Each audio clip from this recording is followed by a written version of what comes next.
Welcome to the Her Handmade Hustle Unplugged podcast. I'm Joanne, a female entrepreneur, small business coach, and a creative business owner on a mission to help and inspire other women out there who want to make a decent living doing something they love. If you have your own small business, or maybe you've been thinking about starting one but not sure where to start, then this podcast is for you. I share everything I know about starting a creative business from my own experience of running my handmade stationery company, Vintage Twee. It's as honest and as down to earth as me, and it's an eclectic mix of sound business advice, northern humour, and real life, because it's not easy, is it?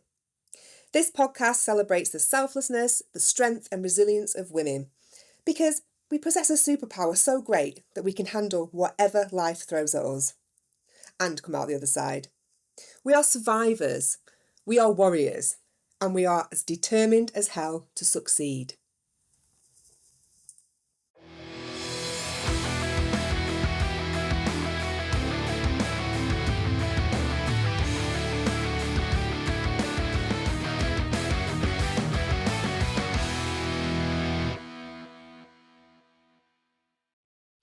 Hello and welcome to the Her Handmade Hustle Unplugged podcast. I'm just re-recording this. I actually started recording it and then the rag and bone man came down our street, started shouting, any old iron, any old iron? I've not heard that for years. So yeah, I just had to start from the beginning again. So hopefully he won't come back. Back this week, just me. And I'm talking today about something that I think is just really fascinating and might help us understand more of some of the struggles that we face as creative entrepreneurs. Because let's face it, I think a lot of us people with small businesses, working for ourselves, we can often feel overwhelmed, easily distracted. We flip-flop from one idea to another. Awake at 2 a.m. with influx of ideas just racing through our minds. The other night I couldn't sleep because I had like a million ideas for podcast episodes running around my head and they just kept coming. And I was panicking that I wouldn't remember them all. So I literally had to get out of bed at 2 o'clock in the morning, go in my office, sit at my desk and write them down without waking my daughter or my husband. It's like I was creeping around in the dark like I was having some kind of illicit affair. And maybe I was with my notepad. I don't know. But, maybe that's you as well. And I think it's true for a lot of entrepreneurs. And I've been looking into why this is and how we can manage these almost personality traits, I think, so that they don't have such a big impact on our productivity when we're trying to run our own businesses, because we really need to stay focused and almost keep these traits and these tendencies in check so they don't hinder our progress. So as someone who understands the mind of a creative, because, I'm also operating one and it ain't easy being behind the steering wheel, I totally get it. I thought it'd be helpful to talk about the struggles that we face and how we can overcome them so we don't fall into this all too common trap of starting something and then not seeing it through. You know exactly what I mean. What you feel like a failure, don't you? You start something up, you don't manage to finish it, and you think, oh, what's the point? And you give up and you don't do it. And we're not failures. We're just passionate souls. We've got wild imaginations and big dreams. And I think if we can better channel our thoughts, our ideas and actions, then we're more likely to achieve success in whatever goal we set ourselves. Because I truly believe that our minds work differently to a lot of people's, and I'm not the only one. There's a lot of research around it as well, which we're going to talk about today. We're going to be talking about the role of neurodiversity in entrepreneurship as well, something that really interests me, and the kinds of not only challenges that it can bring with it, but also the positives and the unique strengths that come with thinking differently and outside the box. So, starting with neurodiversity, it's a hot topic right now. In fact, it's one of the terms on Google that has soared in popularity in this last year. Like, people are searching it out, they want help with it. It's also a really popular search term on platforms such as Etsy. People are seeking out anxiety aids, fidget toys, things like planners to help with conditions like ADHD. It's huge. And I think to some degree, I think we're all neurodiverse. I think we all think differently because we're all individuals and we have our own habits that make us unique, perhaps a little bit odd to the next person. Like, our house is no exception, trust me. Both my husband and my daughter struggle with OCD, obsessive compulsive disorder, not diagnosed, but it's there. My husband used to be really bad. He used to check that hobs were off, the door was locked. He's had his OCD is particularly around security issues. So, he'd be checking the door 10 times to make sure that we'd locked it. And my daughter, she hyperfixates on things. She becomes totally obsessed with something for days, weeks, months. It goes on and on and on. It could be anything from a tiny piece of Play Doh that she has to hold all the time, to something. I mean, when she was 2 years old, this will make you laugh. She learnt the word bugger from Grandad, and 2-year-old just randomly saying bugger, quite funny. And everyone said to me, "Oh, she'll forget it. She'll grow out of it. It'll be absolutely fine." Well, no, she's now 5, and it's probably the most used word in her vocabulary, and she has never forgotten it, and she keeps saying it, and it's just one of those things, you have to just let it go. Her current fixation at this time is this cheap lip gloss that I got from Primark like months ago, and she carries it around with her all day. Sleeps with it next to her in bed, wakes up in the morning. It's the first thing on her little mind. If she misplaces it, or she can't find it, or we go out and she forgets it, or it's game over for the whole day.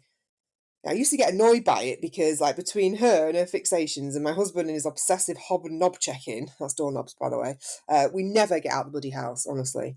It takes us forever. But I was speaking to my daughter's mental health worker last week, and she kind of changed my perspective on it a lot. And she said that, yeah, Eden shows a lot of neurodiverse traits, and hyperfixation is obviously the main one. And she said the object, in this case, it was a lip gloss, it's given her a form of comfort. And instead of me viewing it as just like an annoying habit, I need to reframe my thoughts and see it as an anxiety aid.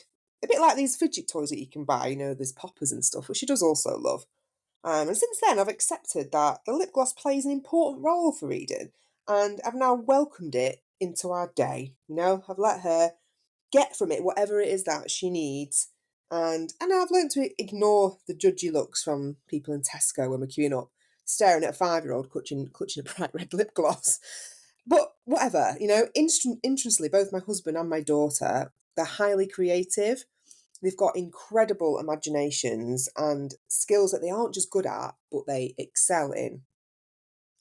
And I was reading that a staggering 29% of entrepreneurs have ADHD.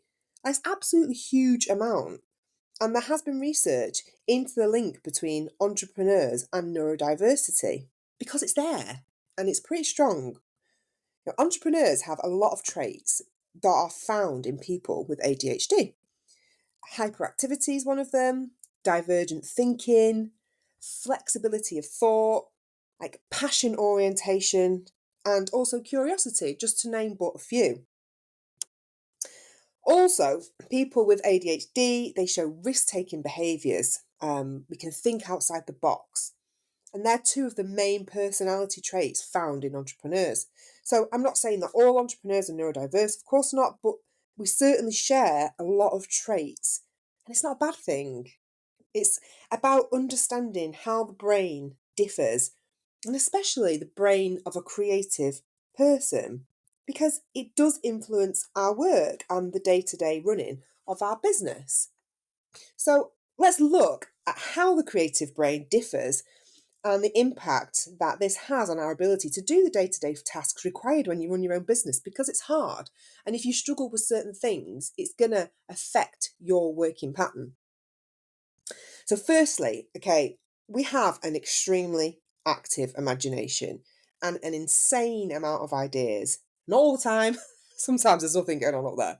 But generally, our idea generator inside our brains is often firing off in all directions. You might find yourself thinking one idea, then that leads to another. So you ditch the first one. And then you think of another one, which is totally unrelated to the first and the second. And then you start on that. And then you start questioning, is that any good? What am I doing? Should I just go back to my initial idea? And then before you know it, 2 months has passed and you've not actually done anything at all. You know exactly what I'm talking about. Creative people often have a high influx of ideas, like we can't help it. And obviously it's better than having none, but it does make it hard to focus. And we find ourselves, I don't know about you, but I drift sometimes aimlessly from one task to the next without actually completing anything. We're going to go into that a little bit more shortly. But another way I think the creative brain differs is that our level of intuition and emotional depth is different. And what do I mean by this? So, well, you tend to find that creativity often ties in with emotions. We usually create out of a strong passion for something, a real love for it, and a connection to it. For me, it's all things paper. Always has been. I love working with paper in all its forms, the different textures, the smells, the prints, the colours. I love books. Like, even though I barely read anymore and it makes me so sad, like I really want to get back into reading, but I'm just too tired. Can't even keep my eyes open to get through one page. But I just love the feel and the smell of a new book. Stationery. I'm obsessed. If you've ever jumped on a video call with me, you'll have seen the insane amount of notebooks that I've got on the shelves behind me, right? I keep them all, even when they're full, and they make me happy. I just love seeing them all lined up and all the different colours, and they're full of my thoughts and my ideas, and it makes me feel like I've achieved something. I also like small things too. I really like miniatures and things like that. Anyway, by the by, but that we feel deep, and it's often reflected in our work. It's a good thing. It enables us to create some wonderful pieces of art straight from our fingertips and from our hearts. But being so attuned to our emotions and connected to them in our work, it can also be a bit debilitating as well, can't it? It can lead to overthinking and self-doubt. I mean, how many times have you questioned your prices, for example, because you've worked what people will be worried about what people are going to be thinking. If you'll upset them with your quote, is they're going to laugh in your face? We've all done it plenty of times. And it's one of the downsides, maybe boulders actually is a better way of looking at it, that gets in the way of our productivity and progress. Another way that I think our brains work a little differently to other people's is through our environment. I don't know about you, but I am highly sensitive to my surroundings when I'm working. And you tend to find this with a lot of creatives as well. Like my workspace setup, it has to feel right before I can get anything done. It doesn't necessarily have to be super tidy, but everything does have to have its place. So, like, I have all my sort of working orders, the ones that I'm still in the middle of doing, have them in one area. Then I have all the invoices and the ones I have to start in another area. And if it's out of sync, I just find myself flapping and I can't get anything done and I make mistakes. And things like the setup of your workspace, it can deeply impact a creative person's ability to focus. It's so true. I mean, I get really annoyed if I go in my office, right, and my husband has dumped like an empty coffee mug on my desk. Or even more annoying, like left the coffee mug stain. So I know it's been there. And the stain is still on the desk. The coffee mug's gone. It just really irritates me. Or if I start the day and I've not tidied up my daughter's toys under my desk and I end up with like slime on my slipper. It just sets me off on the wrong foot, like literally. So these are some of the ways that our brains may differ. But what does this actually look like then in terms of the challenges that we face as a result? How are they impacting our work day to day? So, firstly, let's look at the biggie that I know that a lot of women I speak to struggle with, and it really, really affects their productivity. And this is including me, I'm absolutely no exception, and that is difficulty with focusing. So, flipping from one task to another, one idea to the next, getting easily distracted and doing something totally unrelated to what you set out to do in the first place. The other night, I was in bed, breaking all the rules, no screen time, and was supposed to be winding down before sleep, which never works for me. Um, and I started out with the intention of scheduling a social media post for the next day because I knew I wouldn't have a hope in hell of doing it because it's half term. So I wanted to get it out of the way with, so just so it was off my mind and I could focus. Anyway, I went on Google, ready to open up Meta Business Suite where I schedule my posts. Then I saw something pop up about the song Thriller, probably because it was Halloween coming up. And the next minute I'm Googling, is Michael Jackson really dead? Like, it was like 11 p.m. at night. My husband is peering over my shoulder in bed going, why are you Googling if Michael Jackson is dead? Of course he's dead. I'm like, well, look at all these conspiracy theories that suggest otherwise. Before you know it, it was like midnight, and I never did write the bloody social media post. So what I'm saying is, staying focused and single tasking, it can just be really hard for us. But again, that comes down to the fact that creative people, actually, we're often better at multitasking.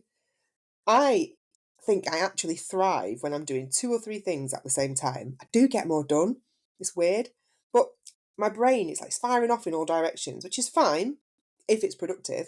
It's just when I think you just have to learn to control it so you don't find yourself, convincing your husband at midnight that Michael Jackson is still alive and well and living his best life in Hawaii. And we'll look at ways of doing this in a short while, just so we don't get sidetracked so easily.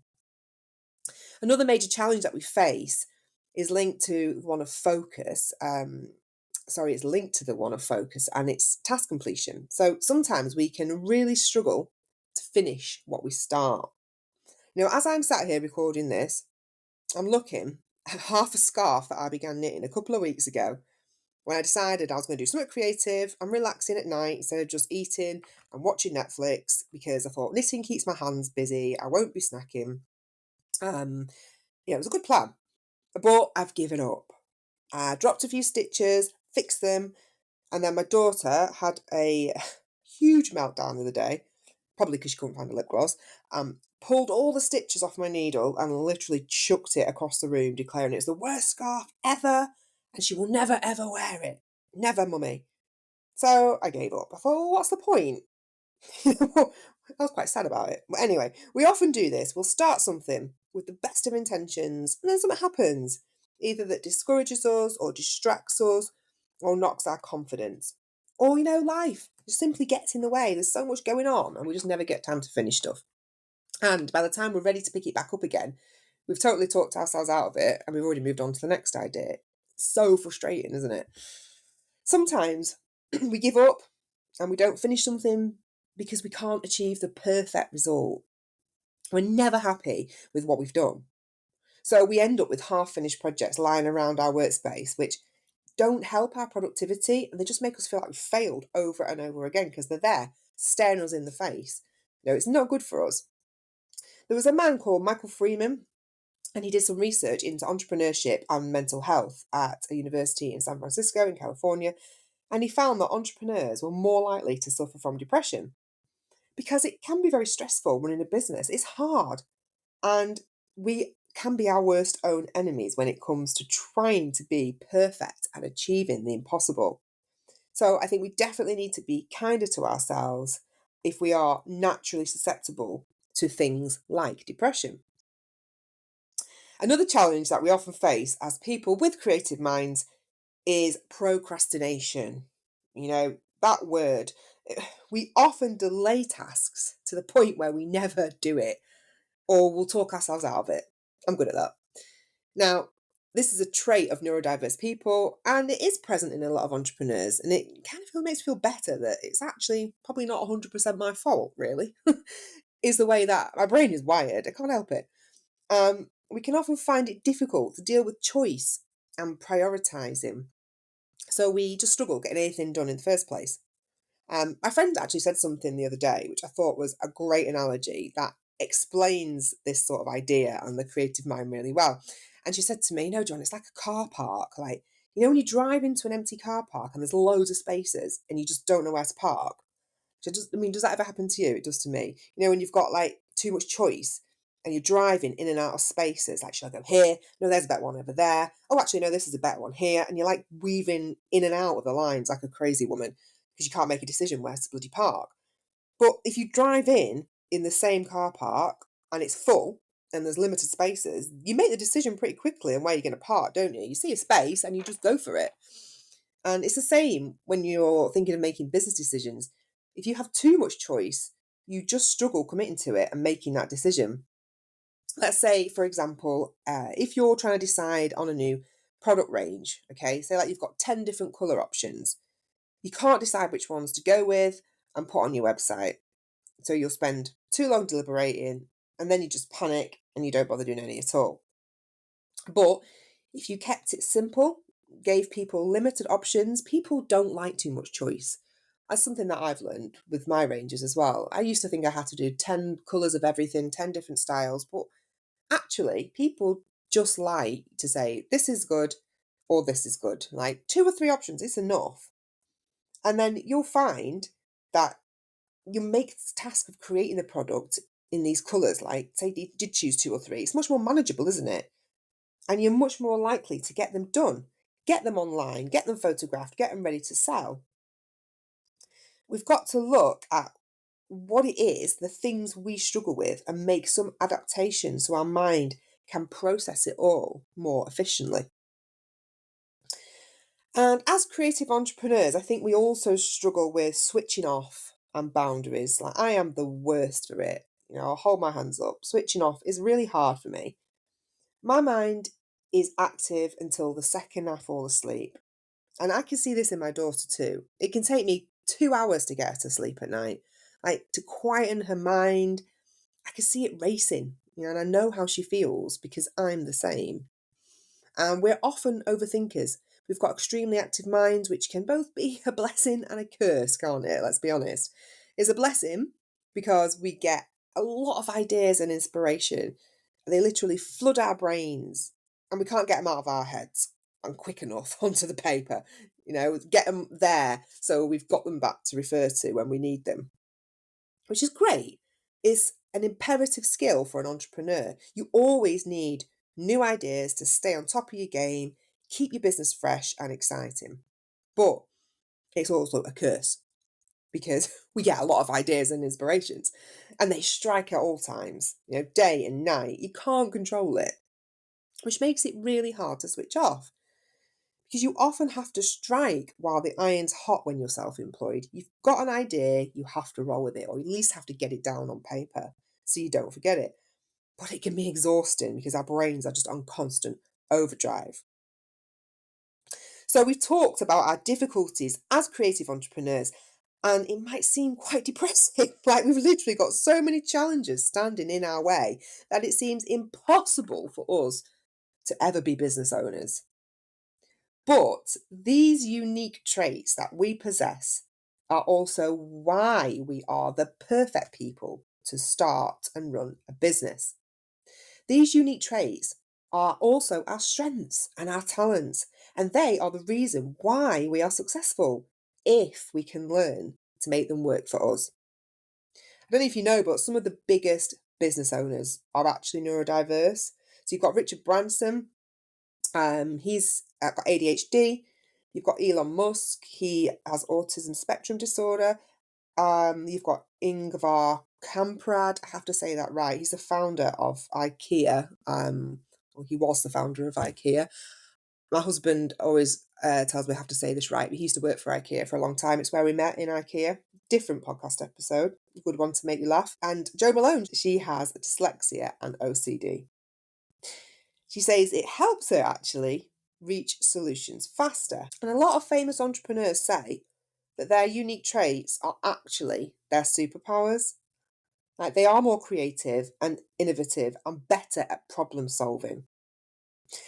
And also, I think it's really important to realise that, we as entrepreneurs tend to be more resilient.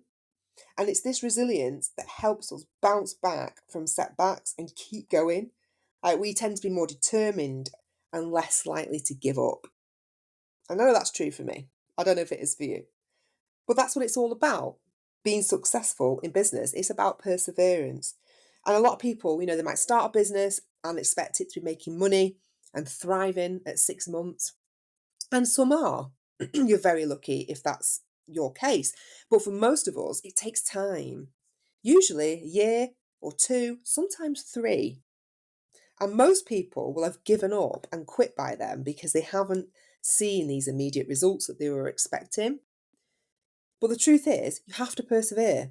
It doesn't come easy, otherwise everyone would be doing it.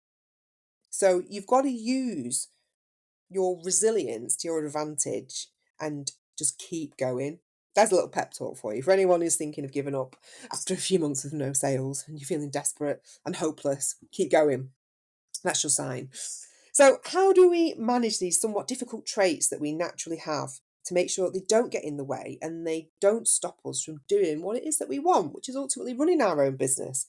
Can we turn them on their head and use them as our superpowers so that we actually excel in what we do because of the way we are and our natural tendencies? Well, I think we can. We just have to know how. So let's look at some of the actual things that you can do to manage the challenges that we face as creatives. And I want to start by looking at focus and prioritization. So it can be hard, as we just discussed, staying focused on one task and not getting sidetracked by everything else that we feel the need to be doing. And I was listening to a guy called David Epstein, or Epstein, I think he's called, and he was on the Diary of a CEO podcast the other day. I must admit, it's not really my bag. If I'm honest, I don't know, maybe I'm not their target audience, but I listened to this episode because it was quite interesting. And this guy, David Epstein, was saying that we need to start our day with a task that we know we can finish. Like, for example, he says we should never start our day checking emails because undoubtedly we're going to get sucked into a spiral of back and forth. And, your inbox, it's never going to be empty, is it? It's a bit like your laundry basket, right? You strive to get all the washing done, dry, put away, so you can see the bottom of your basket. Feel that, like, pride that you've done it. And just when you've sat down, you've got a brew in your hand, and you've got this enormous sense of achievement, someone goes and dumps a pair of jeans in there, maybe a few pairs of socks that have been lying around, and a big jumper. Doesn't even need washing. But obviously, it was easier to chuck it in the nice, welcoming, empty basket, then open the wardrobe and put the damn thing away. You can tell I'm speaking from experience here, can't you? Seriously, what is wrong with men?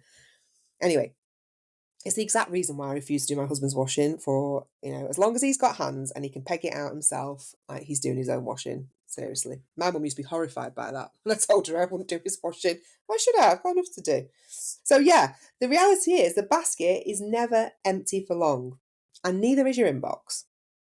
And for this reason, David said that by starting your day with tasks that, will inevitably remain incomplete, you won't be as productive because he says they leave a residue on your brain that stays with you for the rest of the day. I thought it was a really interesting way of looking at it. But if you can start the day with a task that you can actually finish, so for me, I've started working on the orders I got in the night before and doing the whole thing. Like I literally make them, pack them, print out the postage labels, take them to the post office, and then I open my emails and see what else has come in. And I feel so much better because I've done the main task on my to-do list that day. So if you can, write down one thing, one main thing that you want to or need to get done. So do it the night before, maybe, so you know how you're starting your day off and you're ready in the morning to hit the ground running. And then while you're doing it, I put my phone on silent, don't log into my emails on the computer, just so I can get that task done. And if it's something you can do out the house, even better. Take yourself off to a cafe or a place that you love and feel relaxed and do it there. I do that when I'm researching my podcasts. I'll go to my favourite cafe, which is up in the hills where I live, take my notebook, and I actually get so much more done because I'm not sat in the house. I'm not thinking, oh, I better wash the dishes, or I'm not making a million brews and Googling, is Michael Jackson really dead while the kettle's boiling? you know, you've got to find these ways that work for you. And in terms of trying to control our overactive brains and idea generator that's got steam coming off it, at 2 o'clock in the morning, I've tried to identify when it is that I feel creative the most. And for me, it is 100% most definitely evenings, typical, like 11 o'clock at night. But I try and reserve that time for exploring those ideas. So maybe not that late, but a little bit earlier. Once Eden's in bed, I'll go downstairs and I'll explore some of the things that have come up in my brain in that day.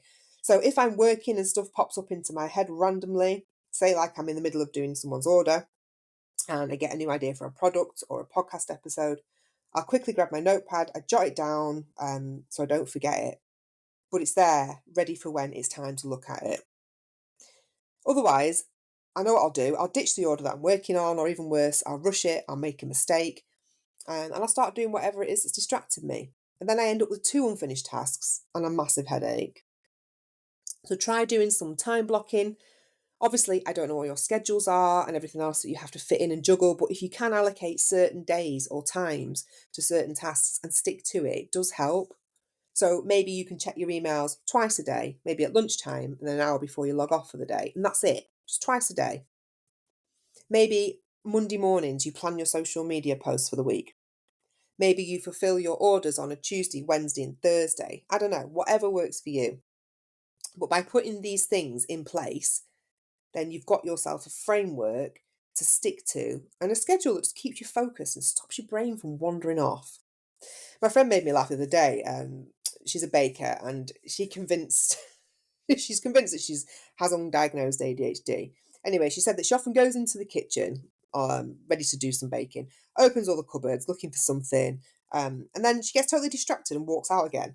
Then her husband goes in to make a brew, and he said it's like a poltergeist has been in there. I just cupboard doors left randomly open everywhere. No, it's hilarious, totally relatable. I get it. And I think finally, we have to try our hardest to celebrate progress over perfectionism. And this is a toughie for us creative types who we're usually chasing perfection all the time and we're setting ourselves unrealistic standards. We've got to be more real and we've got to celebrate the small wins that eventually build up and lead to those bigger goals. You know, the one new product that you got finished and listed on your website and Etsy, not that you didn't manage to launch the whole range of the product in every colour combination possible in 10 different styles, it's unrealistic. Just do one and get it out there. You don't need for it all to be perfect before you show it the world. I know everybody thinks that. And, if they're going to release a new range, they have to have it absolutely perfect and ready to go. Well, actually, some of the best things that I've ever made have all been built, or best ranges I've ever got have all been built on one product that has done well. And then I've just adapted it and made a range from it. So try it first before you waste your time making a whole range of something that may not actually sell. That's just speaking from my experience. You can always have more as you go along, like I say, and I think it's better to do it this way anyway, because if you're adding it to a website or an Etsy shop, for example, it keeps you active, it keeps you visible, and it gives you multiple opportunities to create social media content. It's multiple exposure of your product to your audience, so it sticks in their minds. You don't wait for the stars to be perfectly aligned before you get started on anything, because they never will be, trust me. So that brings us to a conclusion for today's episode. I hope it's inspired you to embrace your creative traits and use them to your advantage in your business, because without them, you probably wouldn't be creating anything. They will serve you well if you let them. And if you can relate to anything we've talked about in this episode today, please do drop me a message or an email, anything. I love receiving and hearing from you. Or even if you can drop me a rating on whatever platform you're listening to, it helps me massively get seen. So just click the star button, like button, whatever it is on whatever platform you listen to. I'll be forever grateful. But, as always, I like to finish on an amusing anecdote to leave you smiling and thinking about what we've talked about today. So I'm going to use an example of something that happened in our house the other night. As I've mentioned before, my daughter shows a lot of neurodiverse traits, and one of them in particular is hyperfixation, as I said. And it can be anything, it can be the lip gloss, whatever she needs at that time. So the other night we decided to watch a film, get the popcorn out, snuggle up, the ideal way to chill out before bed after a busy day being out and about at the weekend. So Eden chose to watch a lovely film called Lyle Crocodile. Some of you may have watched it if you've got kids or not, depending what you like to watch. It's all about a crocodile who can't talk, but he could sing. He's got a really good voice and he sings. And he lives in this little boy's attic. Anyway, Eden got totally obsessed with Lyle in the space of about 10 minutes into the film. And everything was going perfectly well. We were all enjoying this surprisingly stress-free evening until Lyle got hit by a tranquilizer dart and carted off to the zoo to live in captivity with a load of mean crocodiles. Well, Eden was beside herself. I mean, I've never seen tears like it, like streaming down her face, hyperventilating, worried about Lyle. Even when I had to leave her to go into hospital for 5 days, she wasn't as bad as this. Like, she was inconsolable. So she demanded we turn the TV off. Even though I tried to tell her that if we just watch the rest of the film, she'd discover that Lyle has a happy ending. He's fine and all would be well in the world again. He carries on living in the attic or whatever. But no, that was it. Lyle was doomed and Eden was totally and utterly distraught. So I had to put my creative brain to work, right? I had to try and put myself in her little world and see it from her viewpoint. She's got this wild imagination, like a mother. And I know that it will serve her well one day. It will. It's what makes her special, and it's what will be her superpower if she knows how to harness and control it. But she's 5, she doesn't. It runs away with her. So I jumped on my computer. Okay, I printed out a little photo of Lyle from Google and I pretended that he sent it to her, like on a postcard, just to let her know that he was all right. Anyway, she clasped onto this photo for dear life, and she was sobbing it and stroking it in bed. And then she turned to me to ask if Lyle was on his way to see her to prove that he was okay. So of course, I panicked and was like, "Yes, of course he is, darling. He absolutely is. Now let's get some sleep. Now you know that he's alive and well and he's on his way to see you." So she fell asleep, clutching this little photo of Lyle, with the comforting prospect of seeing him in the flesh very soon. I was like, "Oh, bloody hell, what do I do now?" So I had to go on eBay, order a Lyle the crocodile plush toy, which was being shipped from America. Didn't have it on Amazon, annoyingly, just because I didn't want to shatter the hopes of a little 5-year-old girl and hope this crocodile was going to turn up on her doorstep. Honestly, right, it was the longest 6 days of my life waiting for this toy to arrive. Anyway, Lyle's here now. He's safe and well, and he's living happily ever after in Eden's bed. Sometimes we have to embrace these challenging personality traits that come with being a creative soul, and we have to find a way to make them work so they don't become our Achilles heel. And I'm hoping by showing empathy to my daughter and the things that she obviously struggles with, then I can help her manage these particularly challenging traits so they don't manifest themselves as insecurities in adulthood. That's my plan anyway. I really hope you've enjoyed today's episode. It's given you some food for thought. As always, you know where I am if you want any help or advice or just a chat about your creative business. If you're feeling stuck or unsure, or just need someone to hold your hand while you navigate the world of being self employed, I'm here. Get in touch. You can visit my website, herhandmadehustle.co.uk, check out all the ways I can help you, or just email me if you just want to chat, and I'll let you know what I can do to help. Also, if you know, can I just ask, right? This is something I've been wanting to ask for a while. If you know just one person who may enjoy this episode or my podcast, please, could you share it with them for me? I would be so grateful. Like just one. It could be a friend, it could be a colleague, your hairdresser. Speaking of hairdressers, next week I have a fabulous guest chatting to me who is one of my new favourite people in the world. She's actually my new hairdresser. Her name is Jo Grace, and she's here to talk about the importance of personality when it comes to business success. Like how to bring your unique self to the table and attract yourself a loyal customer base by just being you. She's like also the coolest person I know, and the only one who can carry off a pair of rainbow dungarees, which is exactly what she was wearing when we recorded our episode. I mean, seriously, who can do that? She looked amazing. So that's all from me today. Thank you so much from the bottom of my heart for listening. It means the world. And I'll see you next week for another episode of the Her Handmade Hustle Unplugged podcast.